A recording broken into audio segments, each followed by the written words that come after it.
Welcome back to the Bleav in Badger Football podcast on the Bleav Podcast Network, presented by betonline.ag. Once again, I'm Matt Perkins, joined as always by Badger legend, the Hebrew Hammer himself, Matt Bernstein. Matty, good to see you as always.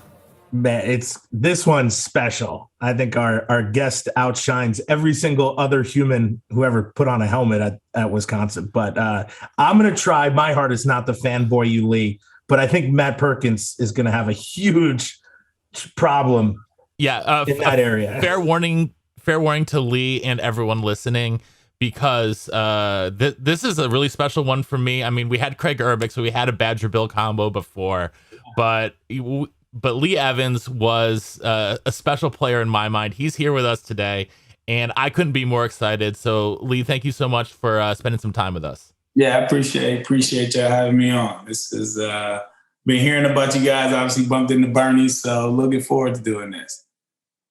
Yeah, we're trying to make a name for ourselves out here. Yeah. Trying to bring some old guys back. You know, we had Antaj on, I think, to kick it off.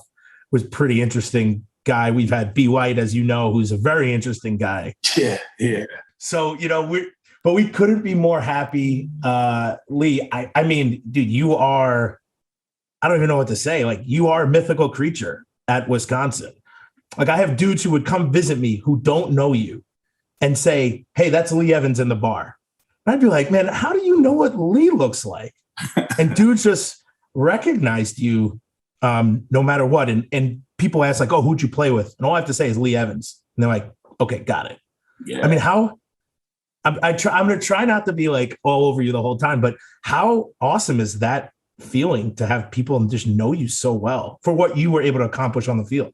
Yeah, well, I think one, it speaks to kind of Wisconsin and the Wisconsin fan base and how knowledgeable, how supportive, how loyal they are. I mean, obviously it's a great institution, but the people, the fans really, really make that place special. And so, you know, to be able to come back years later and people still know who you are, I mean, it definitely feels special. And, you know, when we were back a couple of weeks ago with so many guys back, right? And you see so many names that you hadn't seen in a while, but, you know, the love is still all there. And all of those guys being back and getting recognized is special. And obviously with Coach just leaving, you know, his whole legacy, being a part of that legacy is special, because the guys who came through there, you know, they really love each other and believe in each other and are there for each other. So it's a special time in Wisconsin sports.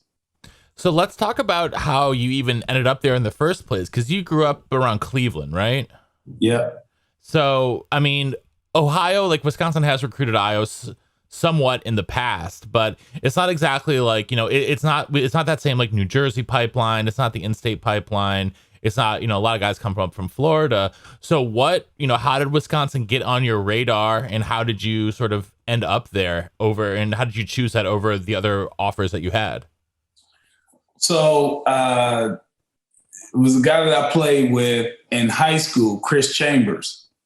And so he ended up going to Wisconsin. At the time, I didn't really know much about Wisconsin, right? I was Ohio guy. I was an Ohio State guy. Growing up in Ohio, you know, hate Michigan, you know, love Ohio State. Nobody else really mattered, right? And so when Chris went there, obviously we played on the same team. I was younger than him, but Henry Mason, who was the receivers coach, you know, he saw Chris, and then he saw me and kind of stayed with me, followed me.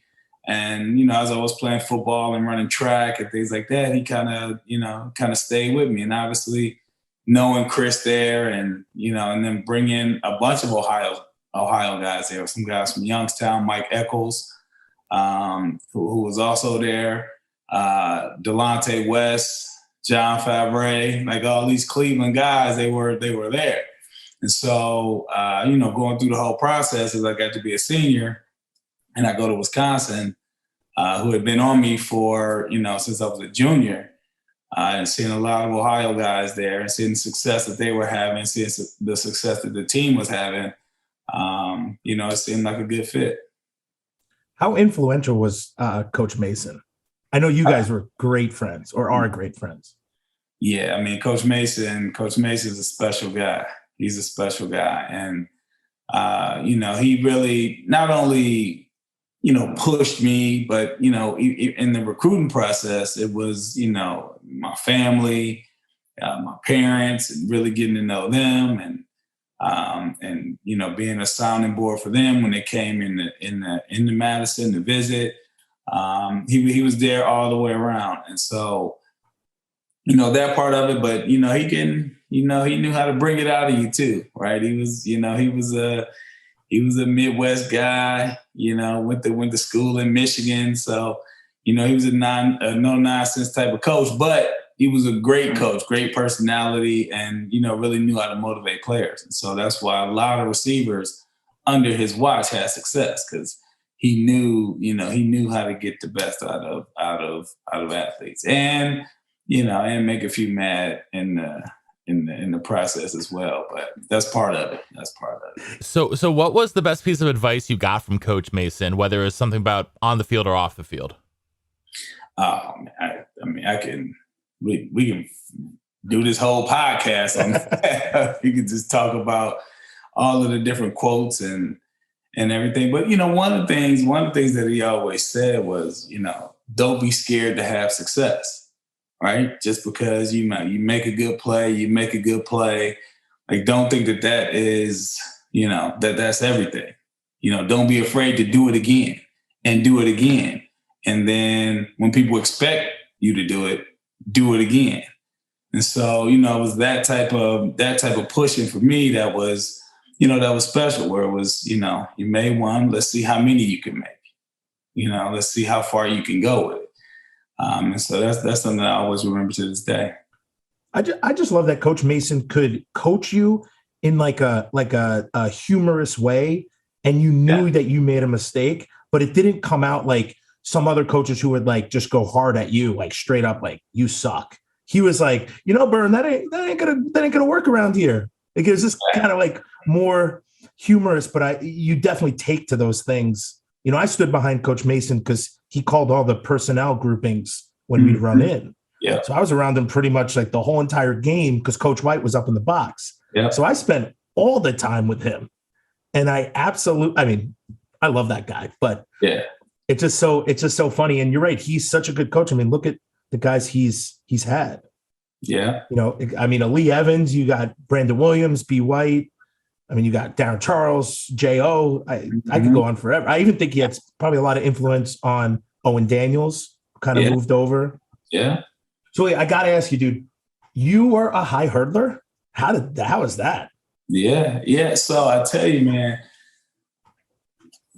so track is the only thing I ever quit ever. Right. And this was in 7th grade. So I went out for the track team, and, I wasn't fast enough to make the top 2 or top 3 running the 100 and so they tried to make me run the 2 mile. Oh God. And I'm like, and the coach is like, no, just do it for conditioning. I'm like, I can't, there's no way I'm running. There's no way I'm going to be that guy getting clapped in when everybody, as the last person to finally finish up this race so we can move on to something else. Like I couldn't, I couldn't do it. And so, so my 8th grade year, I came back out and they needed another hurdler. So I was like, okay, I'll try hurdles, and, end up being decent at it, but I never really wanted to run track at all. And so when I got to high school, our high school had a really good track team, and a lot of guys on the football team ran track.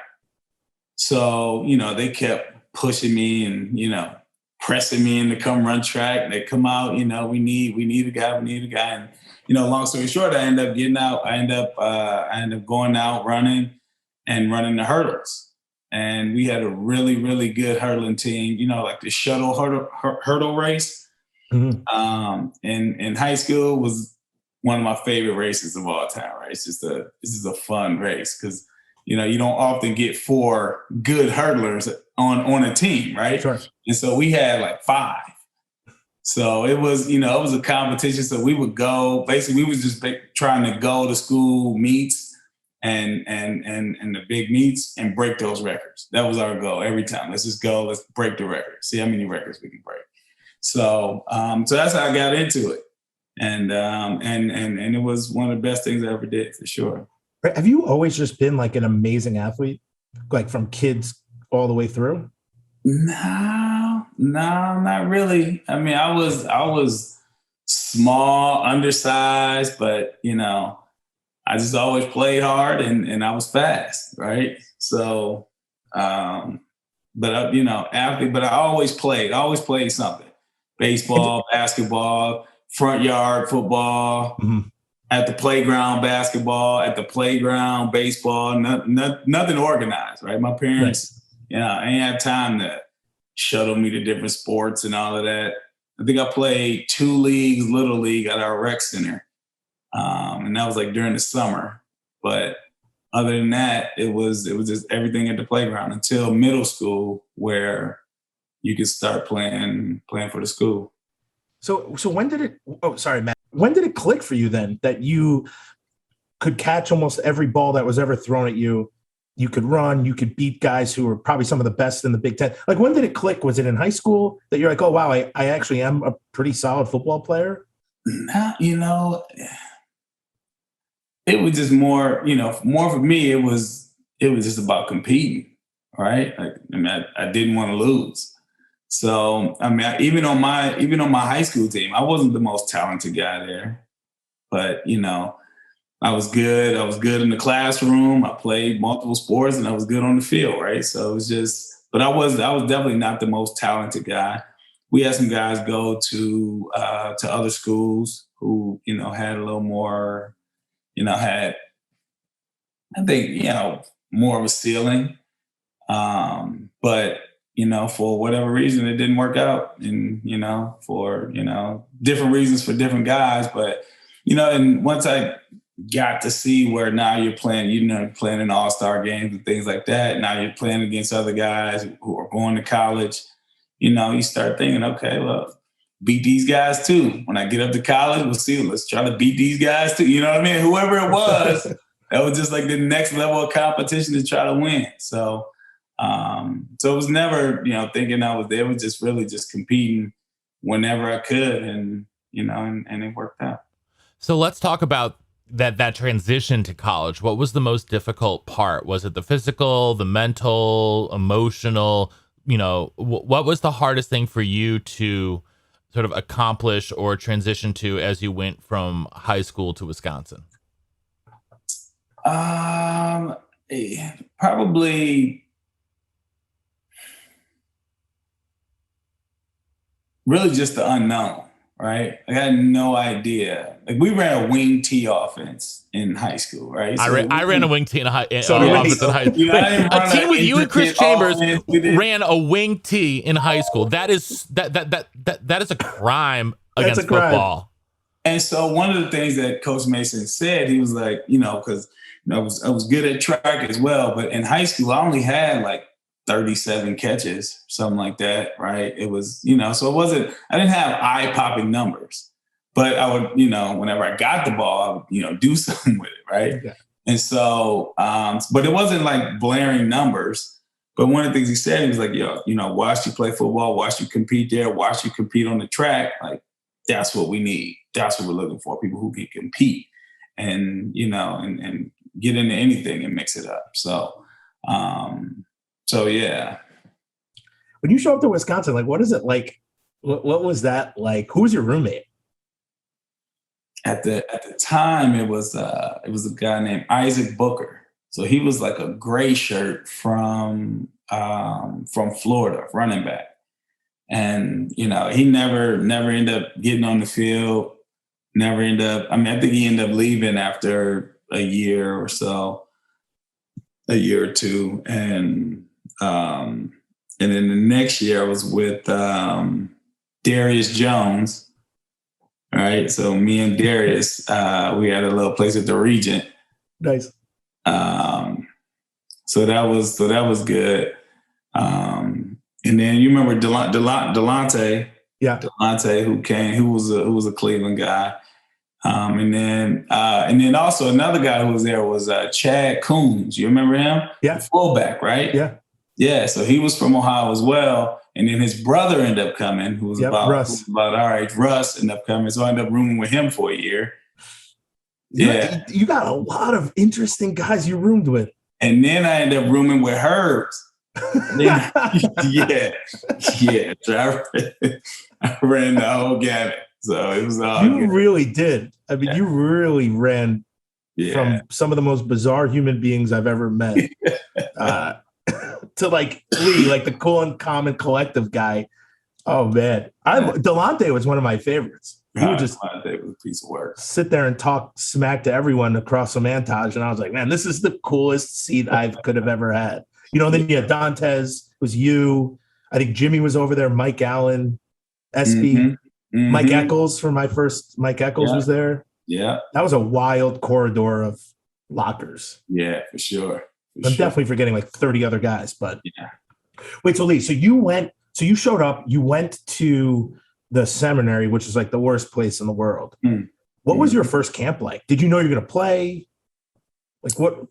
No, I mean, I didn't know. I didn't know I was going to play. I was just, like I said, I was just trying to figure it out. I didn't know anything, where they're putting in blitz stuff, stuff, route concepts that I had never even heard of, anything. So really it was just raw. One thing I could do was, I got better at was, getting off the press because we had, Mike Eccles who was there, Jamar Fletcher who was there, right? So guys was going to get up in your face and, they were good corners. They were all-American corners. So, working against them every day got me better.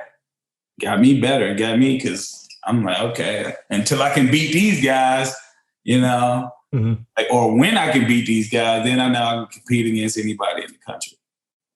So, like I said, I was just trying to figure it out. I didn't know, it was just go up, make plays. That's it. So outside of Jamar and Scott Starks and Mike Eccles, who was the toughest corner or DB you had to go against when you were on the field outside of Wisconsin? And I tell you, so it was a guy at Wisconsin, Donnie Brady, right? So Donnie played for the Bears for a while, went to Canada and played, but he was one of those big, long, strong corners that, like working it. So I would work man to man with him all the time. Like he was that type of guy. And so when I got to Buffalo, Troy Vincent was there. And so me and Troy used to stay after practice and, he would just say, let's get some work in. And Troy was like that too. Strong, long, smart, could play the ball. But he was on my team. Nate Clemens was another one. And so, bigger guys like that who were long and rangy, gave me a little bit of trouble. So it was a guy in Baltimore who I played against my rookie year that, that was one I was just like, going into that game, I'm a little nervous. It was Chris McAllister, right? Oh, yeah, I remember him. Yeah, so going against him, it was just, I was a rookie, but I kind of knew it, but I knew he was, he was big, he was strong, he could play the ball. This is going to be a dog fight. So for him, I would say that's who for me was, one of those, you got to get ready because, this is going to be a challenging day.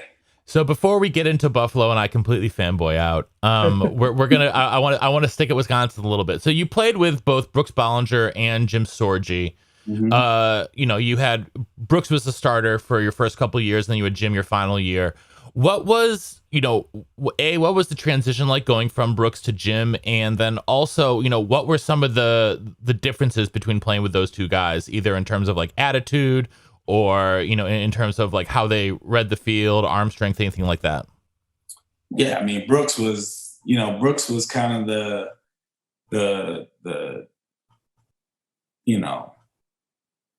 quarterback that Wisconsin had been used to, except he was more mobile, he was faster, and he could throw. So Brooks come in and Brooks is gonna make something happen, right? Brooks is gonna make something happen, even if he doesn't, he's gonna fight. Like Brooks is the guy that you want on your team 100% of the time, and he's gonna step up. He's gonna make plays, and his leadership throughout the offense, throughout the team is. I mean, obviously we saw when we went back. Was it now 20 plus years later, and he's still the same type of guy. And he was like that in college, where he was a calming presence, but very approachable by anybody, was going to leave it all on the line, right? Sorgi, on the other hand, who had more of a natural throwing motion, right? He threw a much easier ball. They were always spirals. They were, he got a long release, sweet ball. But he was more of a pocket guy, right? Like he wasn't going to move around a whole lot, but he was standing there and he would let it go. And that's one thing I loved about Sorge. He threw a great deep ball and, wasn't afraid to throw it either.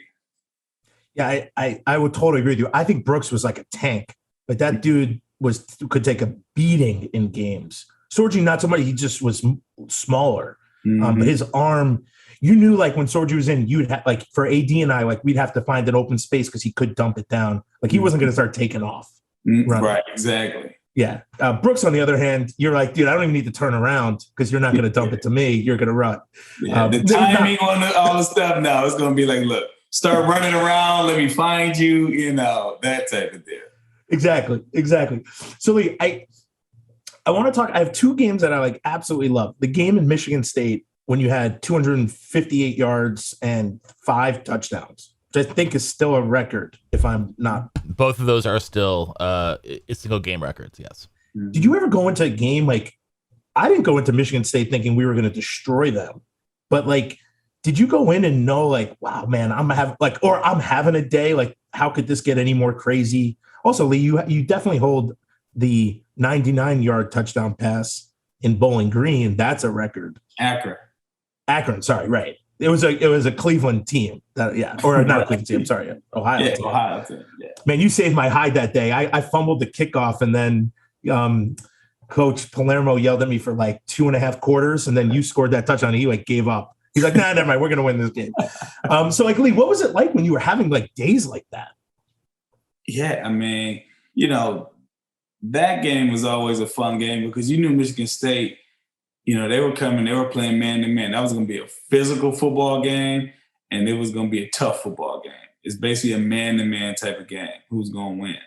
And, we were doing a great job because even that same game, I think Dwayne had like 3 or 4 touchdowns, right? So we were running the ball well, play action in it well. So, Sorgi was comfortable back there, and it was just one of those days where everything was clicking. And, it certainly started from being able to run it because when you get, once you get out there one safety high, now we got more opportunities on the outside to eat. And so, and that's basically what happened. Dude, you were open the whole entire game. I mean, we didn't have to run the ball. And then I have to bring up the play only because it's so special is the Ohio State, out and up. Mm-hmm. I love the play because in the huddle, I'm like, what play are we running? Because I actually shifted to a wing and then ran a 12-yard out. I'm the slowest 12-yard out you could possibly run. By the time I looked back, the ball was already over my head. And so I just think it's so funny because you had to run, a 5 or a 10-yard out? And so by the time you were already up the field, I was looking back. And so I remember just like looking back, I'm like, oh my God, Lee's wide open. He caught it. I'm like, Shaver threw that. That was my initial, like, oh my God, did Shaves throw that? As we're sprinting to the line. So like when you lined up, like what on earth is going through your head there? I mean, it's Chris Gamble, right? Yeah. So, you know him, right? And so, he's an All-American player, great player. Talking about those long corners. He was a long corner. Yeah, he was a long corner. He was fast. He would gamble. I mean, he was a great corner for sure. And obviously, he went to the league and had some success as well. But, going into that, I hadn't even had a catch yet, right? I don't even think I had a target to that point, right? And, he get up, he called a play, and I see I got him beat by leverage, right? I got him beat to the out just off the leverage. And so as soon as I went out, I saw him bite hard, right? So I stick my foot in the ground, turn up, and the only thing I'm thinking, come on, ball, where you at? Where you at? You know what I mean? Because, Shaver was in there. I mean, he hadn't thrown many passes in his career. So I don't know what's happening. Just, you just want to see that ball come up in the air. And sure enough, it did. Man, it must have been so cool to run in the end zone on that night. I mean, that was a special night for sure. I mean, they were 18-0. Yeah, that was a special night. I mean, and, Ohio State. Ohio, being from Ohio and, so you got all of that going through you as well. Had Ohio State recruited you at all? They came on late.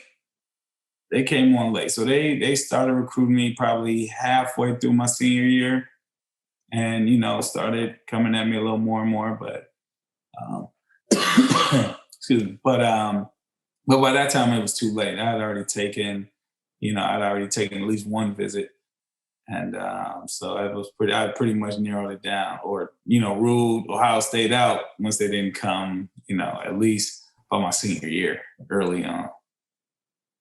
And then so Lee, all right, so then we can get into the Buffalo thing, but how cool is it? You were talking about always competing, and then you're like, you said something like, you're always competing. Didn't know you were the best out there. And then you get drafted in the first round. I mean, that must've been for you and your family must've been so cool. Yeah. Well, Bernie, even before that, right? So, my junior year, right, is where I had a big year, and, I had a decision to go or stay. Right. And I decided to stay and I ended up tearing my ACL on draft day.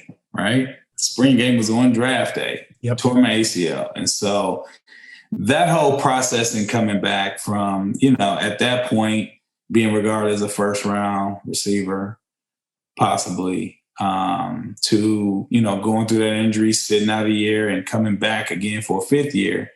And doing that again, yeah, it was gratifying, and it was a tribute to a lot. And I think Coach Alvarez is, he was one of my biggest fans in this, and doing all that he could, any of the resources that he could give me to try to get better, try to get me back on the field.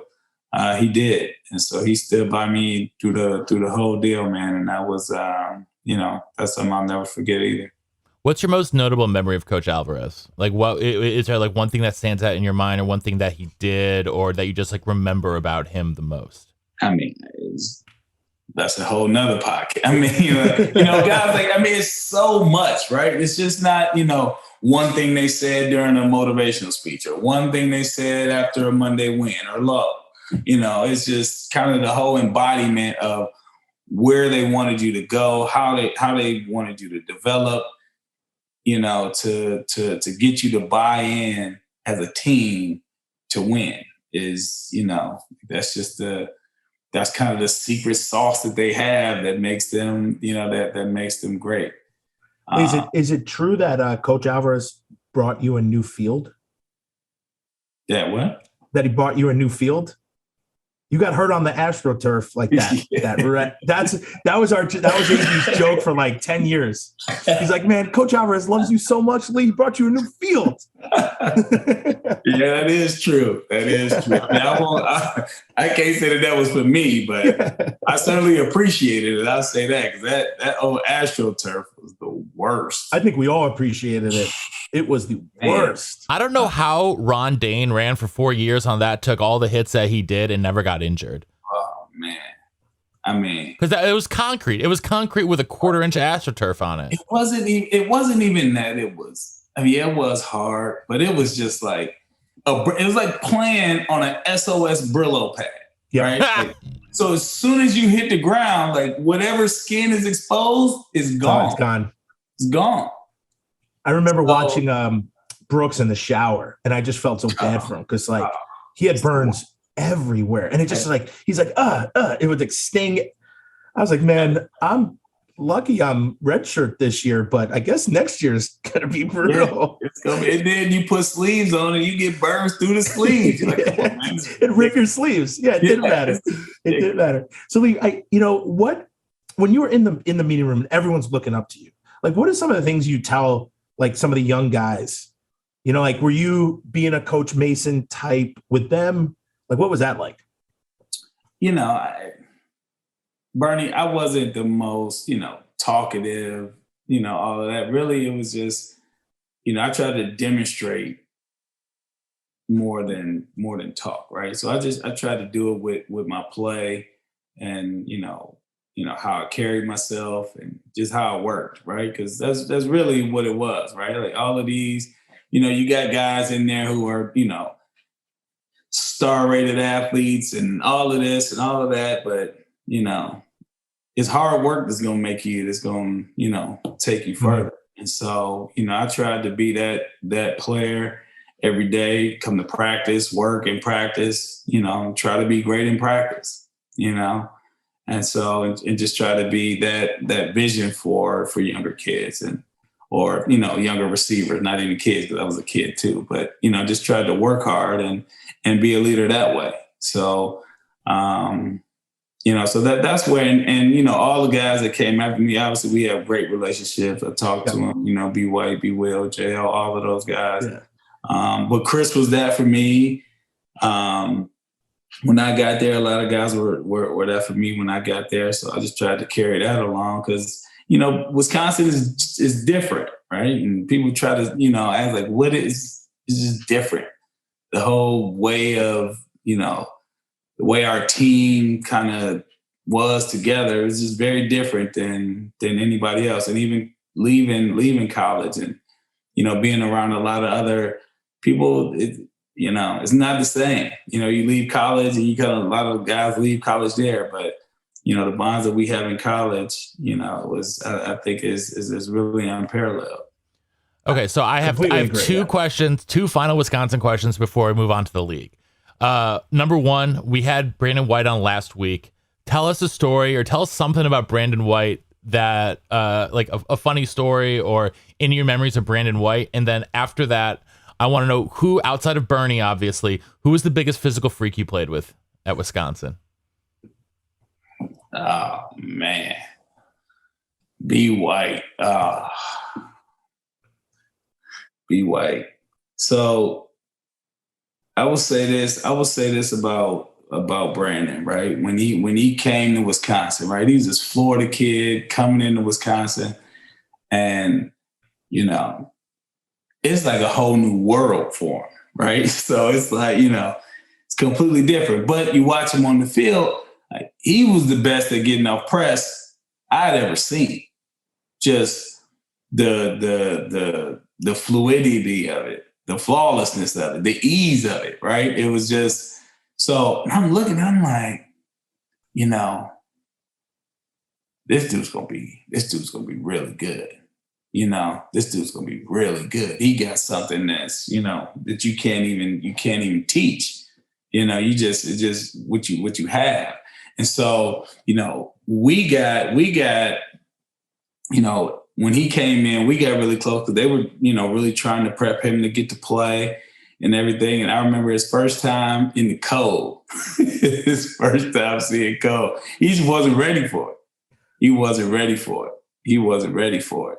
And, coming from Florida to Wisconsin in January, this is rough. That's rough, especially just after Christmas break and you went back home. And now you come back to this where it's, you're going from 71 to -1. Yeah. No, he struggled with that. But, Brandon and I, we've been, we got disconnected for a while and we really, over the past, I would say 7-10 years probably now, have been working together and talking together about, all the stuff that he was doing, from when he had, just was doing his receiver training, the little camps and stuff like that to where he is now. So seeing his progression from where he was to where he is now, I think is remarkable. Is remarkable, and the journey that he's taken on that path has been special. So I know he was on the show. The other day, and he can talk now. He wasn't always like that. He was not always like that, right? He was always a fiery guy, but now he really has some stuff on his chest, and he's really been impacting people's lives, and it's great. Oh, I completely agree. And then you have B. Will, who's, I think in your room, he's the one who was the most verbal, I think, for the whole team. I mean, he's going to be the I just love that he did not change from the second he got there to the second he left. It didn't matter if Lee Evans was in your room and you were brand new, like he was telling everyone he was going to do these things and he backed it up, which I thought was so cool. I mean, I didn't love some of the stuff in the weight room. He'd be like, yo, JD, let's make this harder. And I was like, JD, let's not listen to Brandon Williams today. Right. Like, I don't want to hold the plate over my head. I'll hold it. You remember like we do the leg and you have to hold it behind your head? Yeah. He's like, let's hold it up. I'm like, dude, it's still 6:30 in the morning. I don't want to do this. Guess what? JD thought it was a great idea. Yeah. So, I mean, just imagine, just think, in the three that came after me, B. White, B. Will, and J.O., right? Three completely different, but like the blend of that is just is special. It's really special. And so who was the biggest freak? It wasn't me, who you played with. Man, I tell you, when I first got to Wisconsin, Aaron Gibson was like something. I mean, you didn't even know. It's a cartoon character. Like, right? I mean, it was like, what? Right? I mean, he was 6'8", 6'9", 400 pounds. You're like, dunking. You're like, wait, what is going on here? Like, what is this dude doing? This dude is incredible. So I would say I was young at the time, but that was still something I'll never forget. Like seeing that guy and watching him play football, some of the stuff he was doing was remarkable to be that big. My dad asked a question once of one of the coaches, like, hey, what are the scooters? Like, what's the weight limit on a scooter? And they're like, you guys know Aaron Gibson? I'm like, yeah. You're like, oh, yeah, well, he gets on the smallest scooter we can find, like, that he has, and he drives away. And he's like, this thing goes really slow, but it drives him. And I was like, oh, then I'll have no problem if Gibby can get on a scooter. And but have you seen him now? He's like 200 and something pounds. He looks great. I haven't seen him in years. He looks awesome. I just love that they used to have to bring in Rydell to fit his head because his head was too big for the regular size XX helmets. Like that scares me. I wouldn't even go. I would never play D end against him. I'd take a day off if that happened. Yeah, it was. I think a lot of people felt that way, Bernie. I'll just say that. Beat up on Saturdays. So we'll get to your time in the league. And now you get drafted by the Bills, 13th overall.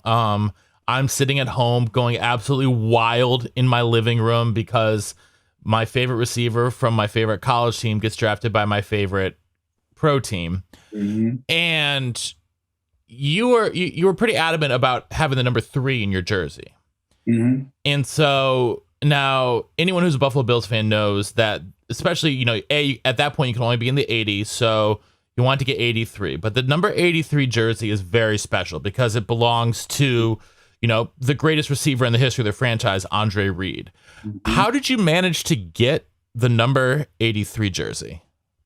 Well, I talked to Andre, obviously, for at the time, I think a tight end had it. I think Mark Campbell may have had it at the time. And so, I did want it up. I wanted 3 in my jersey. And so there was a brief conversation that I had with Andre, and, he kind of gave me the blessing to do it. He just said, and the one thing he said, he was like, wear it right and represent it well. Right. And so, so this is like my rookie year coming in. So, no pressure or anything. Yeah, no if pressure. You're gonna wear it, wear it right. Okay, so yeah. So before we do that, I got to do something really quick. Well, you made this guy's whole day. You don't get it. Yeah, the throwback one too. That is a throwback. Yeah. Wow. So I had to break it out for today. So for those of you just listening, I just took off my shirt to reveal I have the Buffalo Bills 83 Lee Evans jersey. I've worn it to every Bills game I've gone to since I bought it. It is my favorite jersey I've ever owned, and so I'm doubly excited for this. So let's get into it a little bit more. So I have a trillion Bills questions. So Buffalo Bills actually have a pretty long and storied history about having some really quality wide receivers, from James Lofton, Andre Reed, Eric Moles, who you played with for a couple years, correct? Was Peerless Price still on the team when you were there? He was back for his second stint. Back for the second stint. Yourself, T.O., Stevie Johnson, now Stephon Diggs. Mm-hmm. Out of those guys, I mean, you played with a couple of them. What was your relationship like with those other guys? How did, especially with Eric Moles, did he sort of like show you the ropes when you were a young player? And what was the biggest part of your transition from college to the pro? Yeah, pro was, that transition was very different, right? Like you come in, first round pick, you're expected to play right away, right? Like you're expected to come in and make an impact. And that team that I went to was a really good team. A ton of, Pro Bowlers on that team, soon to be Hall of Famers on that team. So it was really, highly competitive team, right? So offensively, Drew Bledsoe was the quarterback, Travis Henry was a running back, Willis McGahee was there, Eric Moles was a receiver, Bobby Shaw was another receiver, Josh Reed was there. So, coming into it, Moles, if you know Moles, he's a pretty outgoing guy, Mississippi State, right? So he's always, he's always got something to say, always competing, always talking, and a great person to look at and look after about how you want to play and get open and really catch the ball. He has some of the strongest hands that I've seen. So. But yeah, he certainly was a big brother to me and kind of showed me the ropes on, a number of different things, especially early on in my career while he was there. And so you came in with an interesting rookie class because he also had a first round quarterback there with JP Lossman. Mm-hmm. And so I assume you got a lot of reps having JP throw you the ball. And you also came in with an undrafted rookie named Jason Peters, who is still in the league, which is kind of amazing. He had been a college tight end, and here he is 17 years later now still playing left tackle for the Bears. What was your relationship like with those other rookies? Were there anyone that you like really bonded with early on? I mean, both of those guys. So JP, well, they both JP, but JP Lossman, that was my guy, right? I mean, obviously we came in together. It's receiver QB combo. Both first round picks, yeah. Yeah. So, they were kind of, wishing for that to happen. And when I came in, Drew Bledsoe was the quarterback. And Drew Bledsoe was great for me, right? I mean, he was a big, strong quarterback that liked to throw it down the field. And so, we had a ton of success. Lossman didn't play that his rookie year. He got hurt in training camp. And I mean, he probably wouldn't have started anyway, but he got hurt. He didn't play that year at all. And so, Bledsoe, we had a ton of talent on that offensive side, and started slow but finished with finished hot and missed the playoffs by one game. But he was one of the quarterbacks that I loved because he would throw it down the field. Fast forward a year. Bledsoe leaves, Lossman's now the guy. And, Lossman was, very similar, right? Throw the ball down the field. We brought in a different offensive coordinator, I think, at the time. It was my second or third year. And, he was throwing it down the field, wanted to throw it down the field. And so we had a great connection there. And, and obviously we grew up in the league together, both being rookies and, both being looked at as, pieces to try to help get the offense going. And then Peters, like, you want to talk about freak athletes. Peters it was unbelievable from day one, right? Because he came in, I mean, he was 330 or something, playing tight end, but was nice, right? Like me going across the middle, he snatching stuff. I'm like, man, this dude is big and making plays. And so, for that whole first year, he's on special teams, blocking punts, scoring. I'm like, yo, this dude is incredible. And, so fast forward to see him, make the transition from tight end to tackle and still keep that athleticism is what made him one of the most special tackles, in the game. Like, who's one of the most scary defensive guys you played against?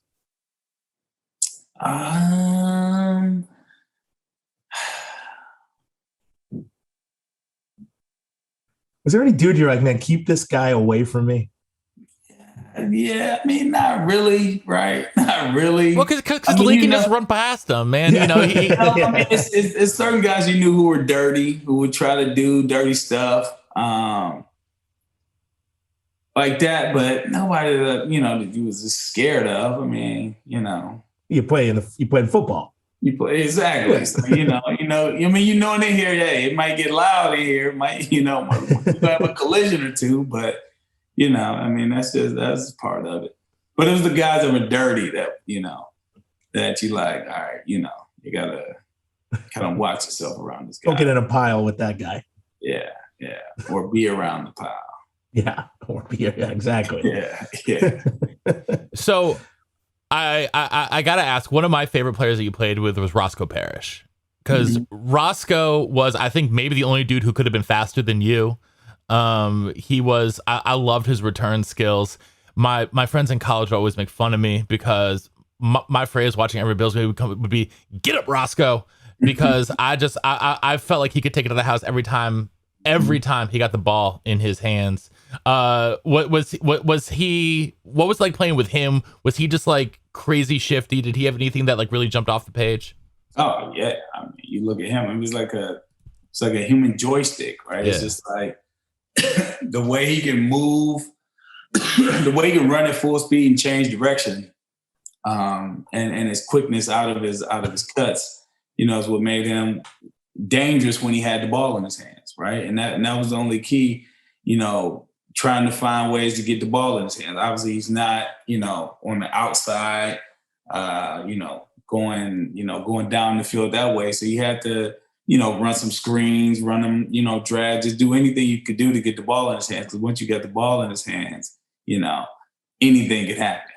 Anything could happen. So, I learned a lot from him, just watching him run routes, watching how he played the game. Obviously, he's from Miami, so they got a whole different, way about themselves, and it's very competitive. And it was more of, look, let's push each other to make each other better, right? Mm-hmm. If you see me slacking off, hey, get on me, let's go. And I do the same. So he was very much that way. And so, but he was one of those dudes that was just scary with the ball in his hand. So you played with a couple other Badgers too in Buffalo. You had Jim Leonard on the team for a time. You had Troy Vincent. What was it like having some of those other guys who had been through Wisconsin? Did you guys have like, a special bond because of that or anything? Yeah, I mean, obviously respect is always there. And so anytime,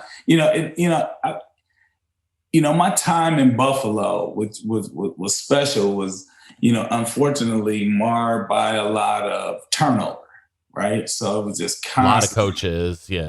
So it was just constant, a new, trying to have a new identity every year, right? I mean, I was there for 7 years and it was 3 different GMs.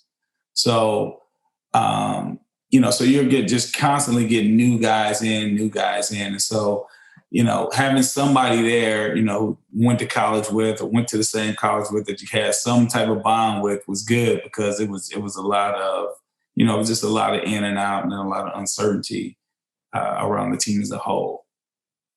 Yeah, I know we're running out of time. To bring it back to Wisconsin a little bit, in I think 2016, Matty P, that's right, you were inducted into the Hall of Fame. Mm-hmm.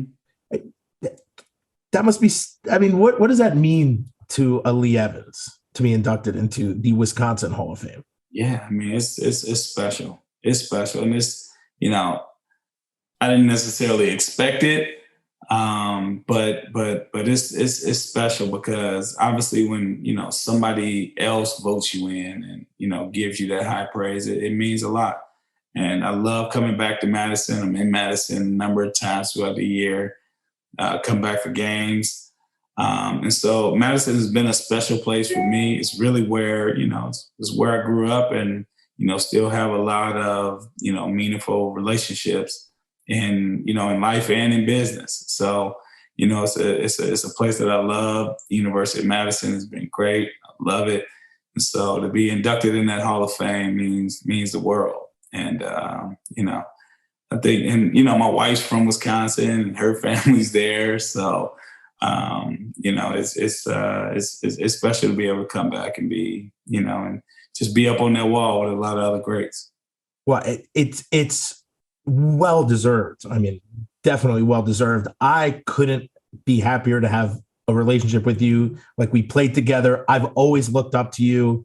So I still, like, when I see you, you see me when I see you. It's like, I'm like the happiest dude on the planet. Yes, in Chicago, I had too many beers, but usually I'm still so happy to see you no matter what. Either way. And I think that's really special about that type of, relationship with the Wisconsin guys, even if you don't see them. Yeah. Like, I haven't seen B. White in forever, but when I do see him, it's like big hug outside of COVID, big hug. Hey, what are you doing, man? I miss you. Like, what's going on? So, Lee, you're just you're a special human being, not only to Wisconsin, but to people's lives. And dude, you're special to me, man. I love you.